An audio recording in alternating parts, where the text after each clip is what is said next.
C'est un best-seller. Alors, vous êtes Pour ne jamais être malade. Chirurgien, cancérologue. Oui. Vous enseignez à la faculté de médecine de Montpellier. Et comme Sophie, je suis également très sensible aux problématiques liées à l'alimentation, comme tous les sportifs. Et alors là, j'ai lu dans votre livre l'idée que si nous donnons de bons aliments à notre corps, nous avons le maximum de chances de rester en excellente santé. Et vous dites que l'alimentation est la première médecine. Pas la troisième, la première. Première médecine. Hippocrate le disait 500 ans avant notre ère. Ouais. Que ton aliment soit ton médicament. Et on est en train de démontrer scientifiquement que c'est la vérité. C'est quand même pas mal. Et alors, Il a vous fallu du tordez temps. le cou, et ça me fait plaisir, à tous les régimes bidons qu'on voit à longueur de magazines. Business. Et vous dites les régimes à éviter car dangereux. Car Dieu sait, quand on ouvre les magazines, s'il y en a des régimes. Bah, il y a le Ducamp dernier qui fait régime est le Ducamp. meilleur, etc. Ducamp, je l'appelle Ducon. Hyper dangereux. Le régime du con. Oui, voilà. Pourquoi? Parce Hyper que Si vous nous protéiné, regardez, hyper dangereux. professeur, si vous nous regardez, professeur Ducamp, il vous donne des pour protéines, rire. et si vous avez des cellules qui vont pas bien sur la prostate, c'est le meilleur moyen pour les faire croître. très bien. Ou le sein ou la prostate, Bon. parce que des cancers du sein et de la prostate, nous n'en manquons pas. Alors, Ducamp, c'est fait. Alors, Dégagé. À dégager. Vous dites l'obésité Oui. augmente les risques de diabète, des cancers, les maladies auto-immunes, mais notre environnement est devenu obésogène. Et vous dites que chaque année, en Europe, le chiffre est incroyable. 300 000 personnes meurent prématurément de l'obésité. Alors, est-ce que le bien manger peut éviter des cancers et probablement des récidives? Alors, cancer du tube digestif de haut en bas, c'est-à-dire œsophage, estomac. Donc, si vous voulez en avoir un, je peux vous expliquer. Et c'est comme ça, d'ailleurs, qu'un jour, un couple vient me voir. Je leur demande qui est malade, homme, femme. Bon, il paraissait pas malade parce qu'aujourd'hui, le cancéreux, vous ne le voyez pas quand il arrive en consultation. Alors, il me dit, ben voilà, nous sommes un peu originaux, ma femme et moi. Figurez-vous que ni elle ni moi, nous n'avons un cancer. Qu'est-ce que vous venez foutre ici? Il y a un peuple fou qui attend, qu'est-ce que vous venez faire? Ben voilà, on aimerait avoir un cancer, ma femme et moi. Bon, pourquoi? Et lequel, madame, vous voulez-vous? Et vous, monsieur, lequel? Et pourquoi vous en voulez un? Réponse. Ben, si vous m'expliquez bien comment l'avoir, je saurai bien comment pas l'avoir. Et que c'est très intelligent. Eh oui, absolument. Très intelligent. Et donc, à partir de là, si vous voulez, je peux donner une explication pour avoir un cancer de l'ésophage en fumant, en buvant ou en prenant des boissons bouillantes, ou bien pour avoir un cancer du côlon en ne mangeant pas de fruits et en se gavant de produits laitiers, des choses comme ça. Alors, produits laitiers, vous dites, mais surtout l'excès de viande rouge. Excès de viande rouge. Parce que vous dites une chose incroyable, c'est que la mortalité par cancer, écoute ça, Sophie, est réduite de 40% chez les sujets végétariens. Absolument. 40%.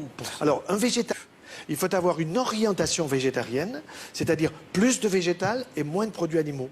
Moins de produits qui acidifient et plus de produits qui alcalinisent le corps.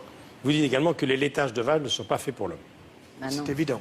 C'est-à-dire que le lait de la vache, c'est pour le veau. Seulement, on ne met pas le veau sous la vache, on met le petit humain. Et vous savez qu'un veau, après sa naissance, il prend 365 kilos en une année. C'est-à-dire 1 kilo par jour. Alors que vous, ou moi, ou Sophie, en une année après la naissance, nous avons pris 5 kilos avec le lait de maman. C'est le meilleur. Trop de Bien. calcium dans les produits laitiers. Trop de facteurs de croissance que nous connaissons bien en cancérologie. Puisqu'en cancérologie, nous utilisons aujourd'hui des anti-facteurs de croissance. Ça veut dire qu'à la limite, on se gave de facteurs de croissance et puis ensuite, on vous dit si vous avez un cancer, on va vous soigner. Et une chose que vous dites qui est intéressante, c'est le mode de cuisson des aliments. Hein. Très important. Vapeur douce et barbecue vertical. Voilà, barbecue vertical pour que la graisse ne soit pas pyrolysée par le feu et ensuite vapeur douce parce que moins de 100 degrés, 95-97 degrés, avec un appareil à un seul étage. Alors un jour, il y a une femme qui me dit, moi vous savez, mon mari m'aime beaucoup, il m'a offert un cuit-vapeur à 3 étages. Ma voisine n'en a qu'à un seul. Ça voulait dire qu'elle était aimée 3 fois plus par son mari que l'autre.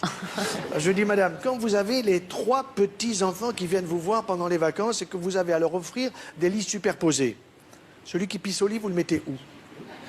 Alors elle réfléchit et elle me dit, je le mets en bas. Ben, bien sûr, sinon il arrose les frères. Eh bien, avec vos 3 étages, le 3, il arrose le 2, le 1. Qu'est-ce que je fais des 2 étages? Passez-les à la voisine. Les fruits frais, c'est bon? Excellent, mais bio. Mais bio de proximité. C'est J'aime bon bien pour la le Chine. vieillissement? C'est bon pour le vieillissement, pour éviter le vieillissement. Oui. Pour Pour ne éviter. pas avoir, voilà, pour ne pas avoir trop de vieillissement et éviter l'Alzheimer. Cancer, aujourd'hui, dimanche 21, c'est la journée contre la maladie de l'Alzheimer aujourd'hui. Ah oui? Nous sommes dimanche. Hein. D'accord, ben moi je peux aider à en avoir un. Alzheimer. Cerveau de veau, pas de problème, vous gavez de produits laitiers. Vous voulez avoir une prostate de 100 mm, 100 cm3, vous vous gavez de produits laitiers. Il y a des hommes qui viennent à la consultation et me disent voilà, ma prostate, j'arrive pas à pisser, je me pisse dessus, etc. Montrez-moi, je vois le dossier, 100 cm3. Monsieur, vous avez une prostate de veau. Il faut que je vérifie, moi.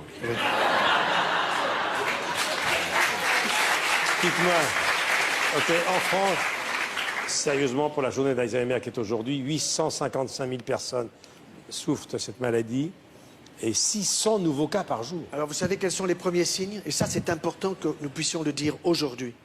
Le premier signe, c'est la perte du goût et la perte de l'odorat. C'est les premiers signes d'Alzheimer? Tout à fait. Les premiers, si vous voulez, les papilles de la langue, vous les refaites tous les 10 jours. Si je les fais travailler. Ça veut dire, si dans mon palais des saveurs, qui est situé entre mes deux oreilles, je sais utiliser ce palais des saveurs en gardant les aliments, en les mastiquant, en les arrosant de salive, puisque j'arrive à fabriquer jusqu'à 1 litre de sang de salive. Or, les gens, qu'est-ce qu'ils font? Ils font comme les toutous. 1, 2, 3, 4 et ils avalent. Et la perte d'odorat est un signe également? Alors la perte de l'odorat est un signe également. Donc ce qui est important, c'est de stimuler son odorat. Et je dis aux hommes, quand vous offrez des roses à votre femme, si elles ne sont pas bio, vous êtes nuls. Parce que bio, elle sent la rose. Vous mettez une rose non bio sous le nez et à ce moment-là, on vous dit, je ne sais pas ce que c'est, sauf si vous avez si vous la regardez. Est-ce que le stress conduit à la malbouffe? Oui, le stress conduit à la malbouffe parce que quand vous êtes stressé, vous caressez votre estomac. Alors, vous le gavez de produits que vous mastiquez pas, et à ce moment-là, vous vous retrouvez avec, évidemment, un surpoids très net. Est-ce que le petit déjeuner constitue toujours le repas le plus important de la journée? Non, un des repas? Non, oui, un des repas. Le petit déjeuner doit être pris dans de bonnes conditions. Il faut avoir une boisson, il faut manger un fruit à tous les petits déjeuners. Si un yaourt, non? Mais non, c'est du laitage. Vous savez quand est-ce que je le prescris? Non. Vous savez quand est-ce que je le prescris? Non. Vous m'avez jamais écouté encore. La veille du départ dans l'au-delà. Le yaourt? Oui. Oh ben on va reculer un peu alors. On va attendre un peu. Dites-moi, le petit déjeuner, pain grillé, miel qu'on nous donne maintenant. Alors du thé, du thym, du romarin. Tout ça c'est bien. Au chocolat. Oui. Bio. Bon. Et concentré. Et vous le sucrez avec du miel. Pas avec du Saint-Louis, celui-là Saint-Louis. Miel bio. Du miel bio, bien sûr. De chez nous, pas de Chine. D'accord. L'huile d'olive.